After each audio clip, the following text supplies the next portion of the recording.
কোন কোন পশু দ্বারা কোরবানি করা যাবে, কোরবানির পশুর বয়স কত ও দেখতে কেমন হওয়া উচিত? খুবই দরকারি এবং প্রাসঙ্গিক একটি প্রশ্ন। কোরবানি গরু, মহিষ, ওঁট, ভেড়া, দুম্বা, ছাগল এ সমস্ত পশু দ্বারা কোরবানি করা যাবে। বড় যেগুলো আছে যেমন ওঁট, সেটির বয়স হতে হবে 5 বছর, গরু আর মহিষের বয়স হতে হবে 2 বছর এবং ভেড়া, ছাগল, দুম্বার বয়স হতে হবে 1 বছর।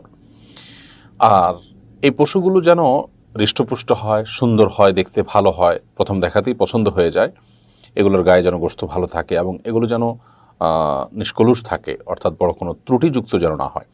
বিশেষ করে 4 ধরনের পশু নবী করিম সাল্লাল্লাহু আলাইহি ওয়াসাল্লাম কোরবানি করতে নিষেধ করেছেন।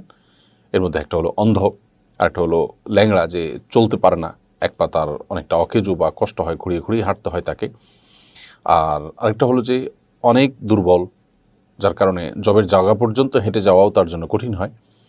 আর আরেকটা হলো যে পশু আহত হয়েছে, সেটা যে কোনোভাবে অন্য পশু দ্বারা আহত হতে পারে, কোনো অ্যাক্সিডেন্টে আহত হতে পারে, তাতে যদি তার এক অঙ্গ নষ্ট হয়ে যায় বা নষ্ট হওয়ার উপক্রম হয়ে যায়, তাহলে সেক্ষেত্রে সে সমস্ত পশু দিয়ে কোরবানি করতে নবী সাল্লাল্লাহু আলাইহি ওয়াসাল্লাম নিষেধ করেছেন। তার মানে নিষ্কলুষ এবং ফ্রেশ, যথাসম্ভব দেখতে শুনতে ভালো পশু দিয়ে কোরবানি করার চেষ্টা করতে হবে।